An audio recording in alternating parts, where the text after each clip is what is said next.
by Jules Verne. Part 1, Chapter 19. The next day, the 22nd of May, the arrangement of their new dwelling was commenced. In fact, the settlers longed to exchange the insufficient shelter of the chimneys for this large and healthy retreat in the midst of solid rock, and sheltered from the water both of the sea and sky.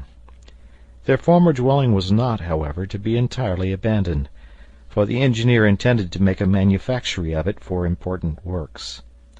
Cyrus Harding's first care was to find out the position of the front of Granite House from the outside.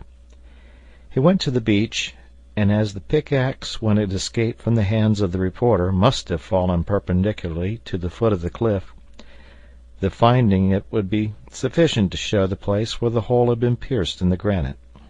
The pickaxe was easily found, and the hole could be seen in a perpendicular line above the spot where it was stuck in the sand. Some rock pigeons were already flying in and out of the narrow opening. They evidently thought that Granite House had been discovered on purpose for them. It was the engineer's intention to divide the right portion of the cavern into several rooms, preceded by an entrance passage, and to light it by means of 5 windows and a door pierced in the front. Pencroft was much pleased with the 5 windows, but he could not understand the use of the door, since the passage offered a natural staircase through which it would always be easy to enter Granite House.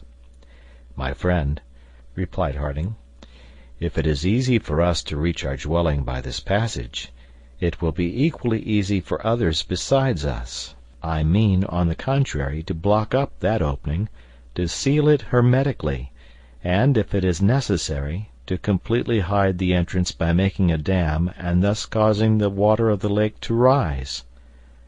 "And how shall we get in?" asked the sailor. "By an outside ladder," replied Cyrus Harding. "A rope ladder, which, once drawn up, will render access to our dwelling impossible." "But why so many precautions?" asked Pencroft. "As yet we have seen no dangerous animals.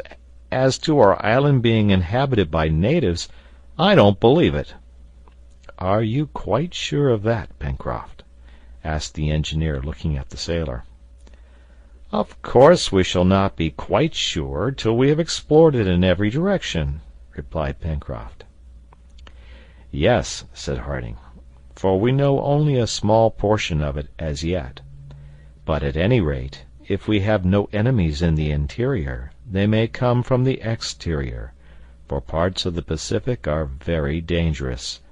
We must be provided against every contingency." Cyrus Harding spoke wisely, and, without making any further objection, Pencroft prepared to execute his orders. The front of Granite House was then to be lighted by 5 windows and a door, besides a large bay window and some smaller oval ones, which would admit plenty of light to enter into the marvelous nave which was to be their chief room.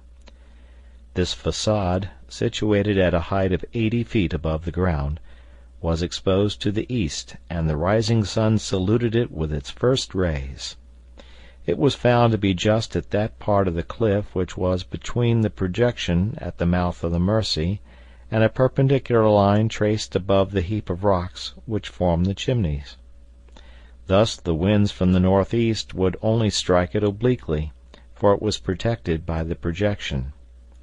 Besides, until the window frames were made, the engineer meant to close the openings with thick shutters, which would prevent either wind or rain from entering, and which could be concealed in need. The first work was to make the openings. This would have taken too long with the pickaxe alone, and it is known that Harding was an ingenious man. He had still a quantity of nitroglycerin at his disposal, and he employed it usefully. By means of this explosive substance the rock was broken open at the very places chosen by the engineer. Then, with the pickaxe and spade, the windows and doors were properly shaped, the jagged edges were smoothed off, and a few days after the beginning of the work, Granite House was abundantly lighted by the rising sun, whose rays penetrated into its most secret recesses. Following the plan proposed by Cyrus Harding, the space was to be divided into 5 compartments looking out on the sea. To the right, an entry with a door, which would meet the latter, then a kitchen 30 feet long, a dining room measuring 40 feet, a sleeping room of equal size, and lastly a visitor's room, petitioned for by Pencroft, and which was next to the great hall. These rooms, or rather this suite of rooms, would not occupy all the depth of the cave. There would be also a corridor and a storehouse, in which their tools, provisions, and stores would be kept. All the productions of the island, the flora as well as the fauna, were to be there in the best possible state of preservation, and completely sheltered from the damp. There was no want of space, so that each object could be methodically arranged. Besides, the colonists had still at their disposal the little grotto above the great cavern, which was like the garret of the new dwelling. This plan settled, it had only to be put into execution. The miners became brickmakers again. Then the bricks were brought to the foot of Granite House. Till then Harding and his companions had only entered the cavern by the long passage. This mode of communication obliged them first to climb Prospect Heights, making a detour by the river's bank, and then to descend 200 feet through the passage, having to climb as far when they wished to return to the plateau. This was a great loss of time, and was also very fatiguing.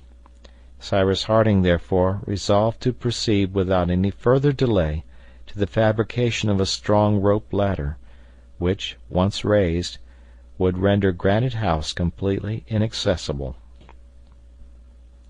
This ladder was manufactured with extreme care, and its uprights, formed of the twisted fibers of a species of cane, had the strength of a thick cable.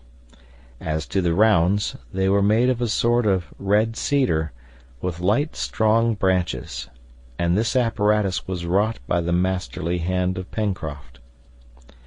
Other ropes were made with vegetable fibers, and a sort of crane with a tackle was fixed at the door. In this way bricks could easily be raised into Granite House. The transport of the materials being thus simplified, the arrangement of the interior could begin immediately.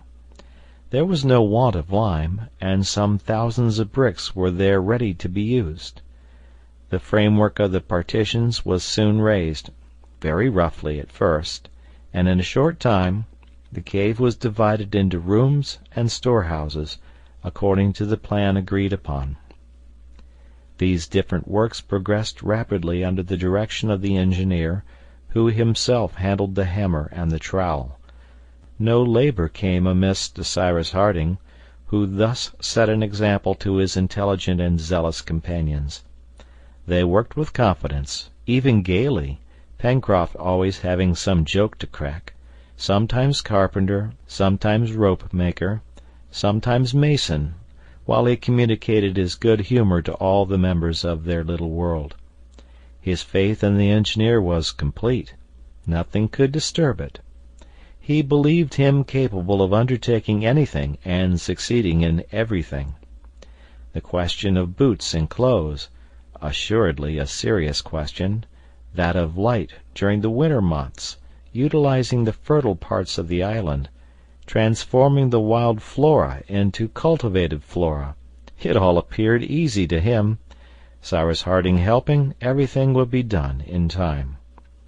He dreamed of canals facilitating the transport of the riches of the ground, workings of quarries and mines, machines for every industrial manufacture, railroads, yes, railroads, of which a network would certainly one day cover Lincoln Island.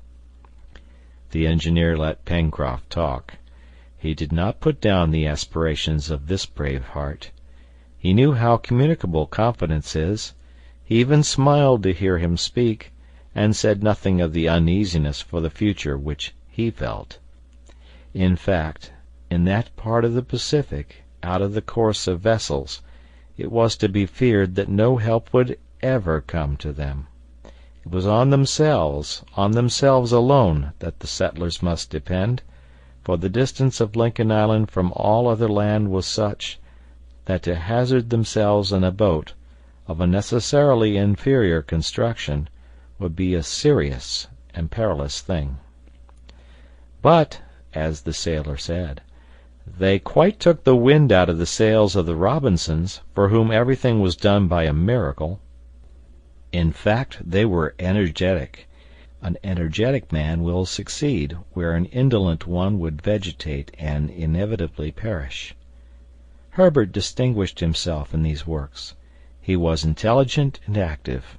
Understanding quickly, he performed well, and Cyrus Harding became more and more attached to the boy. Herbert had a lively and reverent love for the engineer. Pencroft saw the close sympathy which existed between the two, but he was not in the least jealous. Neb was Neb. He was what he would be always: courage, zeal, devotion, self-denial personified. He had the same faith in his master that Pencroft had, but he showed it less vehemently. When the sailor was enthusiastic, Neb always looked as if he would say, "Nothing could be more natural." Pencroft and he were great friends. As to Gideon Spilett, he took part in the common work, and was not less skilful in it than his companions, which always rather astonished the sailor. A journalist, clever, not only in understanding, but in performing everything. The ladder was finally fixed on the 28th of May. There was not less than 100 rounds in this perpendicular height of 80 feet. Harding had been able, fortunately, to divide it in 2 parts, profiting by an overhanging of the cliff which made a projection 40 feet above the ground. This projection, carefully leveled by the pickaxe, made a sort of platform, to which they fixed the first ladder, of which the oscillation was thus diminished 1/2, and a rope permitted it to be raised to the level of Granite House. As to the second ladder, it was secured both at its lower part, which rested on the projection, and at its upper end, which was fastened to the door. In short, the ascent had been made much easier. Besides, Cyrus Harding hoped later to establish an hydraulic apparatus, which would avoid all fatigue and loss of time for the inhabitants of Granite House. The settlers soon became habituated to the use of this ladder. They were light and active, and Pencroft, as a sailor, accustomed to run up the masts and shrouds, was able to give them lessons. But it was also necessary to give them to Top. The poor dog, with his 4 paws, was not formed for this sort of exercise.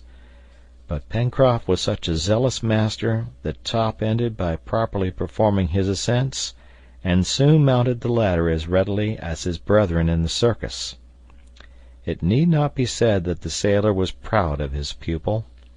However, more than once Pencroft hoisted him on his back, which Top never complained of. It must be mentioned here that during these works, which were actively conducted, for the bad season was approaching, the alimentary question was not neglected. Every day the reporter and Herbert, who had been voted purveyors to the colony, devoted some hours to the chase.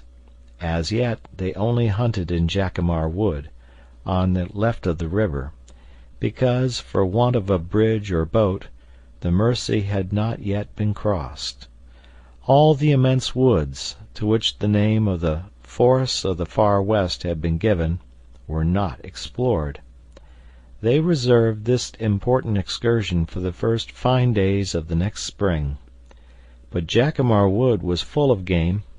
Kangaroos and boars abounded, and the hunters' iron-tipped spears and bows and arrows did wonders. Besides, Herbert discovered toward the southwest point of the lagoon a natural warren, a slightly damp meadow covered with willows and aromatic herbs which scented the air, such as thyme, basil, savory, all the sweet-scented species of the labiated plants, which the rabbits appeared to be particularly fond of.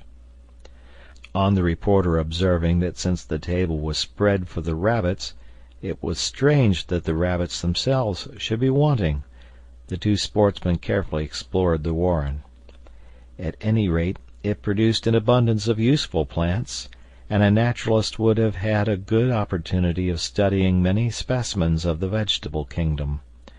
Herbert gathered several shoots of the basil, rosemary, balm, betony, etc., which possess different medicinal properties, some pectoral, astringent, febrifuge, others antispasmodic or anti-rheumatic. When, afterwards, Pencroft asked the use of this collection of herbs, "For medicine," replied the lad, "to treat us when we are ill." "Why should we be ill, since there are no doctors in the island?" asked Pencroft, quite seriously. There was no reply to be made to that, but the lad went on with his collection all the same, and it was well received at Granite House. Besides these medicinal herbs, he added a plant known in North America as Oswego tea, which made an excellent beverage. At last, by searching thoroughly, the hunters arrived at the real site of the warren. There the ground was perforated like a sieve. "Here are the burrows!" cried Herbert. "Yes," replied the reporter, "so I see." "But are they inhabited?" "That is the question." This was soon answered. Almost immediately hundreds of little animals, similar to rabbits, fled in every direction, with such rapidity that even Top could not overtake them. Hunters and dog ran in vain; these rodents escaped them easily. But the reporter resolved not to leave the place until he had captured at least half a dozen of the quadrupeds. He wished to stock their larder first, and domesticate those which they might take later. It would not have been difficult to do this, with a few snares stretched at the openings of the burrows. But at this moment they had neither snares nor anything to make them of. They must therefore be satisfied with visiting each hole and rummaging in it with a stick, hoping by dint of patience to do what could not be done in any other way. At last, after half an hour, 4 rodents were taken in their holes. They were similar to their European brethren, and are commonly known by the name of American rabbits. This produce of the chase was brought back to Granite House, and figured at the evening repast. The tenants of the warren were not at all to be despised, for they were delicious. It was a valuable resource of the colony, and it appeared to be inexhaustible. On the 31st of May the partitions were finished. The rooms had now only to be furnished, and this would be work for the long winter days. A chimney was established in the first room, which served as the kitchen. The pipe destined to conduct the smoke outside gave some trouble to these amateur bricklayers. It appeared simplest to Harding to make it of brick clay, as creating an outlet for it to the upper plateau was not to be thought of. A hole was pierced in the granite above the window of the kitchen, and the pipe met it like that of an iron stove. Perhaps the winds which blew directly against the facade would make the chimney smoke, but these winds were rare, and besides, Master Neb, the cook, was not so very particular about that. When these interior arrangements were finished, the engineer occupied himself in blocking up the outlet by the lake, so as to prevent any access by that way. Masses of rock were rolled to the entrance and strongly cemented together. Cyrus Harding did not yet realize his plan of drowning this opening under the waters of the lake by restoring them to their former level by means of a dam. He contented himself with hiding the obstruction with grass and shrubs, which were planted in the interstices of the rocks, and which next spring would sprout thickly. However, he used the waterfalls so as to lead a small stream of fresh water to the new dwelling. A little trench, made below their level, produced this result, and this derivation from a pure and inexhaustible source yielded 25 or 30 gallons a day. There would never be any want of water at Granite House. At last all was finished, and it was time for the bad season was near. Thick shutters closed the windows of the façade until the engineer had time to make glass. Gideon Spilett had very artistically arranged on the rocky projections around the windows plants of different kinds, as well as long streaming grass, so that the openings were picturesquely framed in green, which had a pleasing effect. The inhabitants of this solid, healthy, and secure dwelling could not but be charmed with their work. The view from the windows extended over a boundless horizon, which was closed by the two Mandible Capes on the north and Claw Cape on the south. All Union Bay was spread before them. Yes, our brave settlers had reason to be satisfied, and Pencroft was lavish in his praise of what he humorously called his apartments on the 5th floor above the ground. End of chapter.